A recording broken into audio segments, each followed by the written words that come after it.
നമസ്കാരം, സാനന്ദിലാണ്. ടാറ്റ മോട്ടോഴ്സിൻ്റെ സാനന്ദിലെ പ്ലാന്റ് കാണാൻ വന്നതാ. ഫോർഡിൻ്റെ കയ്യിൽ നിന്ന് ടാറ്റ മോട്ടോഴ്സ് മേടിച്ച പ്ലാന്റാണിത്. അപ്പോൾ 2023 ജനുവരി മുതൽ ഇവിടുന്ന് ആ ഒരു വണ്ടികളുണ്ട്, അല്ലെങ്കിൽ വണ്ടികൾ പുറത്തേക്ക് പോകുന്നുണ്ട് 2024 മുതൽ. അപ്പോൾ 2024 നെക്സോൺ ഇവിടുന്ന് റോൾ ഔട്ട് ചെയ്ത് തുടങ്ങി. അപ്പോൾ ഇവിടെ നെക്സോൺ EVയും PVയും നിർമ്മിക്കുന്നുണ്ട്. അപ്പോൾ ഇന്ന് ഈ ഫാക്ടറി നടക്കുന്ന കാര്യങ്ങൾ കാണാനുള്ള പരിപാടിയാണ്. അപ്പോൾ വണ്ടി പ്ലാന്റിൻ്റെ പുതിയ വീട് സാധനം നമുക്ക് എന്തായാലും അകത്ത് നടക്കുന്ന കാര്യങ്ങളൊന്നും കാണാം.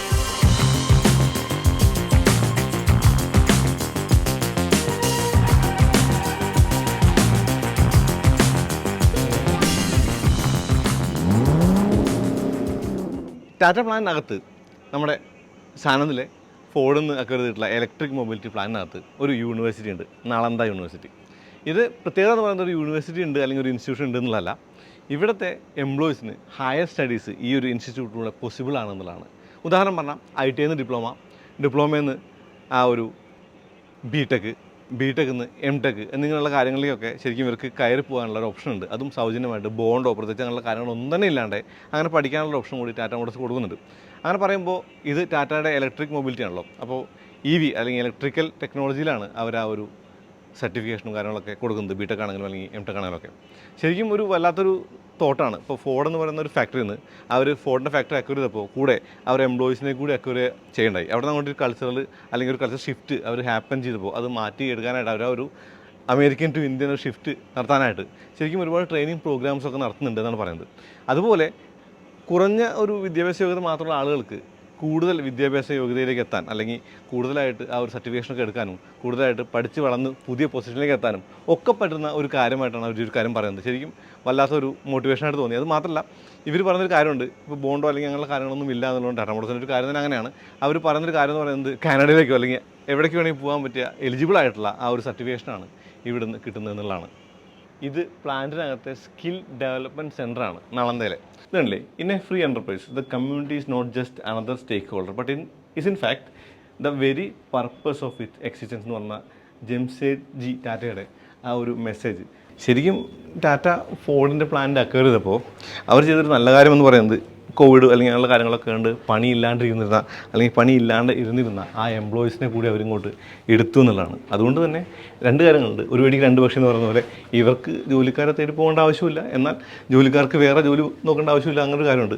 29 വയസ്സായിരുന്നു ഈ ഒരു ജംഷേദ്ജി നസർവാൻജി ടാറ്റ എന്ന് പറയുന്ന ആൾക്ക് ഈ ഒരു ടാറ്റ മോട്ടോഴ്സിൻ്റെ തുടക്കമായിട്ടുള്ള ടാറ്റ തുടങ്ങുമ്പോൾ എന്നുള്ളതാണ്.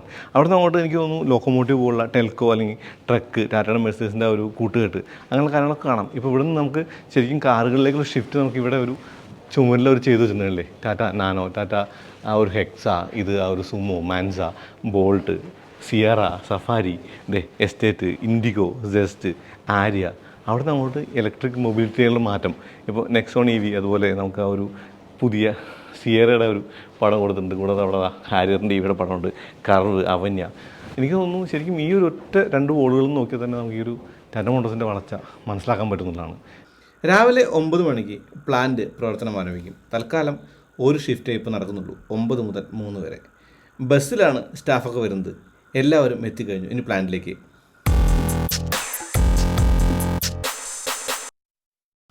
ഒരു വാഹന നിർമ്മാണത്തിൻ്റെ ആദ്യ പ്രക്രിയ എന്ന് പറയുന്നത് സ്റ്റാമ്പിംഗ് ആണ്. മെറ്റൽ സ്റ്റാമ്പ് ചെയ്ത് ബോഡി പാർട്ടായിട്ട് മാറുന്നു, അതല്ലെങ്കിൽ മോണോക്കോക്കിൻ്റെ ഭാഗമായിട്ട് മാറുന്നു. ഇവിടെ റോളുകൾ റെഡിയാണ്, മെറ്റൽ റോളുകൾ.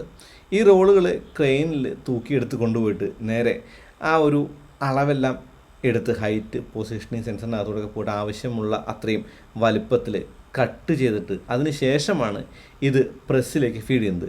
അപ്പോൾ പ്രസ്സിൽ ചെയ്ത പ്രോഗ്രാം പ്രകാരം ഏത് ബോഡി പാർട്ടിന് വേണ്ടിയാണോ അത് ഫീഡ് ചെയ്യുന്നത് അതിലേക്ക് ആ ഒരു മെറ്റലങ്ങ് പ്രസ് ചെയ്തെടുക്കുകയാണ് ചെയ്യുന്നത്.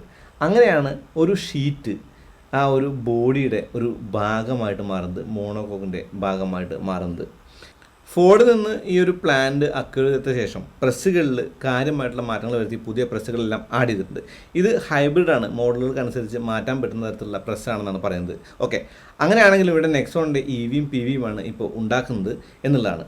ഒരു മാജിക് പോലെ നമുക്ക് തോന്നും. കാരണം ഒരു പ്ലെയിൻ റോൾ എന്ന് പറഞ്ഞാൽ ഷീറ്റ് മെറ്റൽ ഒരു ബോഡി പാർട്ടായിട്ട് മാറിയിട്ട് അതിനെ മാറ്റിയെടുത്തിട്ട് അതങ്ങ് ആ ഒരു പ്രസ്സിലൂടെ ഫീഡ് ചെയ്ത് അപ്പുറത്ത് എത്തുമ്പോൾ കുറച്ചുകൂടി പ്രക്രിയയിലൂടെ പോകുമ്പോൾ അതൊരു കാറായിട്ട് മാറുന്ന ഒരു അത്ഭുത പ്രക്രിയ പോലെ നമുക്ക് തോന്നും. ഇനി നമുക്ക് കാണാനുള്ളത് ബോഡി കൺസ്ട്രക്ഷനാണ്. അപ്പോൾ നിങ്ങൾ മാരേജ് എന്നുള്ള പദം പലപ്പോഴും കേട്ടിട്ടുണ്ടാവും, എഞ്ചിനും ബോഡിയും തമ്മിൽ ചേരുന്ന ഒരു കാര്യമായിട്ട്. പക്ഷേ ഇവിടെ പല സംഗതികളും, ഇപ്പോൾ ഫ്ലോറും അല്ലെങ്കിൽ ടോപ്പ് ഭാഗവും കൂടി ചേരുന്ന ഭാഗത്തിനും ഇവർ മാരേജ് എന്നാണ് പറയുന്നത്. അപ്പോൾ ഇതിനകത്ത് കുറേ അധികം ഓട്ടോമേഷൻസ് ഉണ്ട്. നമുക്കിനി കാണേണ്ടത് അതാണ്. നമുക്കകത്ത് അതുകൂടി കാണാം. ആ ക്രെയിനിൽ ഇറങ്ങി വരുന്നതാണ് മോണോകോക്കിൻ്റെ അടിഭാഗം. അവിടുന്ന് അങ്ങോട്ട് റോബോട്ട്സാണ് ബാക്കിയുള്ള ഭാഗങ്ങളൊക്കെ വെൽഡ് ചെയ്യുന്നത്. 98% ഓട്ടോമേഷനാണെന്ന് പറയുന്നത്. ഈ റോബോട്ടുകളെ നിയന്ത്രിക്കാനും അത് നോക്കി നിൽക്കാനും അല്ലെങ്കിൽ കൺട്രോൾ ചെയ്യാനുമുള്ള കൺട്രോൾ പാനലുകളും കാര്യങ്ങളൊക്കെ ഉണ്ട്. ഈ വെൽഡിംഗ് എല്ലാം തന്നെ ആദ്യം സ്പോട്ട് ചെയ്തിട്ട് പിന്നീട് വെൽഡ് ചെയ്യുന്ന പോലുള്ള കാര്യങ്ങളാണ്. ഇപ്പോൾ മുകളിലുള്ള പാനലുകൾ ഏത് മോഡലാണ്, സൺ റൂഫ് ഉണ്ടെങ്കിൽ ആ ഒരു സൺ റൂഫുള്ള മോഡൽ, സൺ റൂഫില്ലാത്ത മോഡൽ, അങ്ങനെ എല്ലാം ചെയ്തിട്ടാണ് ആ ഒരു ബോഡി ശരിയായിട്ട് പെയിൻറ്റിങ്ങിലേക്ക് പോകേണ്ടത്. ഇപ്പോൾ ബോണറ്റും അല്ലെങ്കിൽ ഫെൻഡറുകളും അല്ലെങ്കിൽ അങ്ങനെയുള്ള ഭാഗങ്ങളൊക്കെയും ഫോട്ടോ എടുക്കുന്നുണ്ട്, ലേസർ വെച്ച് നോക്കുന്നുണ്ട്. എല്ലാം പ്രിസൈസ്ലി ആണ് ചെയ്യുന്നത്. മറ്റൊരു ഭാഗത്ത് ഡോറുകൾ സെറ്റ് ചെയ്ത് തുടങ്ങി. ഈ ഡോറുകളുടെ സെറ്റിങ്സിനകത്തും കുറച്ച് കാര്യങ്ങൾ, അതായത് ഇതിൻ്റെ ഇൻറ്റീരിയർ പാർട്ടൊക്കെ പെയിൻറ്റിങ്ങിന് മുന്നേ വെക്കാൻ പറ്റില്ല. അതുകൊണ്ട് തന്നെ ആദ്യം ഡോറ് ബെയർബോണായിട്ട് ഫിറ്റ് ചെയ്യണം. അതിനുശേഷം മാത്രമേ പെയിൻ്റെല്ലാം കഴിഞ്ഞ് വന്നതിന് ശേഷം മാത്രമേ ഇൻറ്റീരിയർ പാർട്ടുകളും അല്ലെങ്കിൽ ഡോർ പാഡുകളും വെക്കാൻ പറ്റുള്ളൂ. അങ്ങനെ ആ ഒരു ലിഫ്റ്റ് കയറി അതങ്ങ് പോയി. ഇനി അടുത്തത് പെയിൻറ്റിംഗ് ആണ്. ഇപ്പോൾ 98% വെൽഡിംഗ് എല്ലാം കഴിഞ്ഞ് ആ ഒരു കാര്യം മെറ്റൽ ഫിനിഷ് ലൈനിൽ ഒന്ന് ചെക്ക് ചെയ്യുന്ന കൂടിയുണ്ട് ഇവർ. രാവിലെ പെയിൻറ്റ് ഷോപ്പും സജീവമായി കഴിഞ്ഞു. പെയിൻറ്റ് ഷോപ്പിൻ്റെ കൺട്രോൾ പാനലിൽ ക്രമീകരണങ്ങളുണ്ട്. കൂടാതെ എല്ലാം മോണിറ്റർ ചെയ്യാൻ പറ്റും. കോഡുകളുണ്ട്. DXQ കൺട്രോളാണത്. എയർ ഷവർ കയറി പൊടിയൊക്കെ കളഞ്ഞ് അകത്തേക്ക് കിടക്കണം. അകത്ത് കിടക്കുമ്പോൾ ആദ്യ പ്രക്രിയയായിട്ട് ഇലക്ട്രോ ഡ്രിപ്പിംഗ് കാണാം. ഇത് ശരിക്കും ഫാക്ടറി തന്നെ ചെയ്യേണ്ട ഒരു കാര്യം കേട്ടോ. അതായത് ഇലക്ട്രിസിറ്റി പാസ് ചെയ്തിട്ടേ പെയിൻറ്റിനെ അട്രാക്റ്റ് ചെയ്യാണ് ബോഡിയിലേക്ക്. അതുകൊണ്ട് തന്നെ എല്ലാ സ്ഥലത്തും പെയിൻറ്റ് എത്തുന്ന കാര്യമുണ്ട്. ആദ്യം ചെയ്യുന്ന പ്രക്രിയ എന്ന് പറയുന്നത് തന്നെ ഹൈഡ്രോ ഡിപ്പിംഗ് ആണ്. ഈ ഹൈഡ്രോ ഡിപ്പിങ്ങിലൂടെ ശരിക്കും തുരുമ്പും കാര്യങ്ങളൊക്കെ ഒഴിവാക്കാനായിട്ട് പറ്റുമെന്നുള്ളതാണ് പറയുന്നത്. ശരിക്കും നല്ലൊരു പ്രക്രിയയാണ്. വണ്ടി മുങ്ങിക്കുളിച്ച് വരുന്ന ഒരു ഫീലുണ്ട് ശരിക്കും പെയിൻറ്റിൽ മുങ്ങിക്കുളിച്ച് വരുന്ന പോലെ. പെയിൻറ്റ് ബൂത്തിലാണ് ബാക്കിയുള്ള കാര്യങ്ങളൊക്കെ നടക്കുന്നത്. ഈ പെയിൻറ്റിംഗ് എന്ന് പറയുന്നത് ഈ ഒരു ഹൈഡ്രോ ഡിപ്പ് അടക്കം 4 പ്രോസസ്സാണ്. ഇത് കഴിഞ്ഞാൽ അടുത്ത് പ്രൈമറാണ്. പ്രൈമർ കഴിഞ്ഞാൽ നമ്മുടെ മെയിൻ കോട്ട്, പിന്നെ ക്ലിയർ കോട്ട്. ക്ലിയർ കോട്ടും പ്രൈമറിനും വലിയ വ്യത്യാസങ്ങളില്ല, എല്ലാ കളറിനും ഒരേപോലെയാണ്. പക്ഷേ കളറുകൾ മാറുന്നത് വളരെ ക്വിക്കായിട്ടാണ്. എന്ന് വെച്ചാൽ ഈ ഒരു ഫാക്ടറിയിൽ റാൻഡംലി കളർ ചൂസ് ചെയ്യാനുള്ള ഓപ്ഷൻ ഉണ്ടെന്നുള്ളതാണ്. അതായത് വളരെ പെട്ടെന്ന് റോബോട്ട് ക്ലീൻ ചെയ്തിട്ട് അടുത്ത പെയിൻറ്റ് കളർ സെലക്ട് ചെയ്തിട്ട് അടിക്കും. മാത്രമല്ല ഡുവൽ ടോൺ ആണെങ്കിൽ ആദ്യം ഒരു ടോൺ അടിച്ച് പോയി വന്നിട്ട് ബാക്കിയുള്ളത് കവർ ചെയ്തിട്ട് അടിക്കാം. ഇവിടെയാണ് ശരിക്കും കാറാവുന്നത്. ബോഡി പാനലൊക്കെ ഫിറ്റ് ചെയ്ത് പെയിൻ്റൊക്കെ ചെയ്ത് എല്ലാം കഴിഞ്ഞ ആ ഒരു വണ്ടിക്ക് ഇവിടെ നിന്നാണ് എഞ്ചിൻ പോകുന്നത്. എഞ്ചിൻ ഈ പ്ലാനിൽ ഉണ്ടാകുന്നില്ല. എഞ്ചിൻ പോയി ആ ഒരു പെയിൻറ്റ് ചെയ്ത വണ്ടി വന്നു. ഡാഷ്ബോർഡ് ഒരു വശത്ത് എല്ലാം ശരിയാക്കി വെച്ചിട്ടുണ്ട്. ആ ഡാഷ്ബോർഡ് എടുത്ത് അകത്തേക്ക് കയറ്റി. കൂടാതെ ഫിറ്റ് ചെയ്ത് വെച്ചിട്ടുള്ള അല്ലെങ്കിൽ ഫിക്സ് വെച്ച ഡോറുകൾ വന്നു. ഡോറുകൾ ഫിക്സ് ചെയ്യണം, ബമ്പറുകൾ ഫിക്സ് ചെയ്യണം, അതുപോലെ ഗ്ലാസ്, വിൻഷീൽഡ്, അതുപോലുള്ള കാര്യങ്ങളൊക്കെ ഫിറ്റ് ചെയ്യണം. വിൻഷീൽഡിൽ പേസ്റ്റ് ചെയ്യുന്നത് റോബോട്ടാണ്.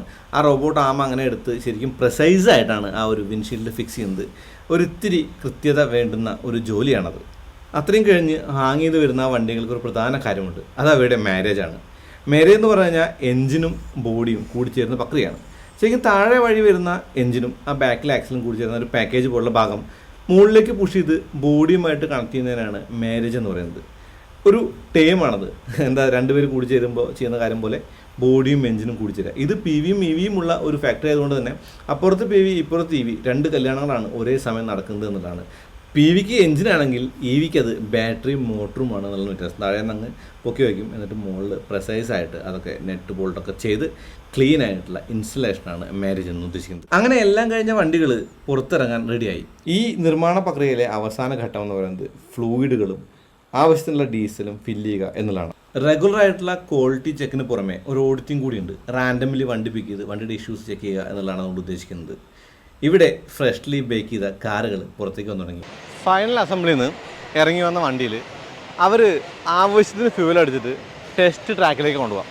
അപ്പോൾ നമുക്ക് ടെസ്റ്റ് ട്രാക്കിലേക്ക് പോകണം. ശരിക്കും സസ്പെൻഷൻ അതല്ലെങ്കിൽ അതിൻ്റെ ആ ഒരു അലൈൻമെൻറ്റ് അങ്ങനെ കാര്യങ്ങളൊക്കെ ശരിക്കും നോക്കി വന്നാണല്ലോ. പക്ഷേ വണ്ടി ഓടിച്ച് നോക്കിയാൽ മാത്രം അറിയുന്ന കുറച്ച് കാര്യങ്ങളുണ്ട്. അതറിയാൻ വേണ്ടിയിട്ടാണ് ടെസ്റ്റ് ട്രാക്ക് കൊണ്ടുപോയിട്ട് ഓരോ വണ്ടി ഓടിക്കുന്നത്. ടെസ്റ്റ് ട്രാക്ക് കൊണ്ടുപോയിട്ട് നേരെ യാർഡ് പോയിടും. പിന്നെ അവിടെ ലോറി പോവും, ലോറിയോ ട്രെയിനോ കയറി സൗകര്യം പോലെ അങ്ങ് പോവും, ടിക്കറ്റ് ഇടുന്ന പോലെ. അപ്പോൾ ശരിക്കും ഒരു വണ്ടി ഉണ്ടാക്കുന്നത് ഒരു കൊച്ച് വളർന്നു വന്ന് വലുതാവുന്ന ഒരു അവസ്ഥയായിട്ട് വേണമെങ്കിൽ കാണാം. അതായത് ഏറ്റവും ആദ്യ പ്രക്രിയ മുതൽ ഏറ്റവും അവസാന പ്രക്രിയ നമ്മൾ കണ്ടിട്ടുണ്ട്. ഇനി ടെസ്റ്റ് ട്രാക്കിലേക്ക് പോകണം. 2 ടെസ്റ്റ് ട്രാക്കുകളുണ്ട്. ഒന്ന് ഈ ഒരു സ്പീഡ് ട്രാക്കും, മറ്റത് എക്സ്ട്രീം ട്രാക്കും. ബാക്കിയുള്ള കാര്യങ്ങളുടെ എക്സ്ട്രീം ട്രാക്ക്. ഇവിടെ ചെറിയൊരു റഫ് പാച്ചും സ്പീഡ് എടുക്കാവുന്ന ഒരു ഏരിയ ഉള്ളത്. ഇവിടെയാണ് നമ്മളെ വണ്ടി കൊണ്ട് ഓടിച്ച് കാണിച്ചത്. നമുക്ക് ഓടിച്ച് കാണിച്ച വണ്ടി എന്ന് പറയുന്നത് നെക്സോൺ EV ആയിരുന്നു. നെക്സോൺ EVയുടെ മാക്സിമം സ്പീഡ് ഒരു സ്ട്രെയിറ്റ് ലൈനിലും ടേണിലുമൊക്കെ അവരെടുത്ത് കാണിച്ചു എന്നുള്ളതാണ്. രാവിലെ 9 മണിക്ക് കയറുക. 3 മണി വരെ ഇവിടുത്തെ ഷിഫ്റ്റിംഗ് ടൈം. ഇപ്പോൾ ഒരു ഷിഫ്റ്റേ ഉള്ളൂ. അപ്പോൾ ഷിഫ്റ്റ് കഴിഞ്ഞ് പോകുന്ന ആളുകളുടെ കൂടെ നമ്മളും പുറത്തേക്ക് ഇറങ്ങി. പരിപാടി തീർന്ന്. ഇവിടെ ഇറങ്ങി പോകുമ്പോൾ കൂടെ ഒരു ഫ്രൂട്ടിയൊക്കെ കൊടുക്കുന്നുണ്ട്. അപ്പോൾ നമ്മളെന്തായാലും ഫ്രൂട്ടിക്കൊന്നും നിൽക്കുന്നില്ല. ശരിക്കും നല്ലൊരു എക്സ്പീരിയൻസ് ആയിരുന്നു. ട്രാക്കിലൂടെ ആ ഒരു വണ്ടിയിൽ യാത്ര ചെയ്യാൻ പറ്റി. ഇവിടെ കാര്യങ്ങളൊക്കെ കണ്ടു, പ്രൊഡക്ഷൻ ലൈൻ കണ്ടു, അസംബ്ലി ലൈൻ കണ്ടു, എല്ലാം കണ്ടു. അപ്പോൾ അത്രേ ഉള്ളൂ. നിങ്ങൾക്ക് വീഡിയോ ഇഷ്ടപ്പെട്ടെങ്കിൽ ചാനൽ സബ്സ്ക്രൈബ് ചെയ്തോളൂ, ലൈക്ക് ചെയ്തോളൂ, ഷെയർ ചെയ്തോളൂ. അടുത്തതായിട്ട് വീണ്ടും വരാം. അതിലേക്ക് നന്ദി, നമസ്കാരം.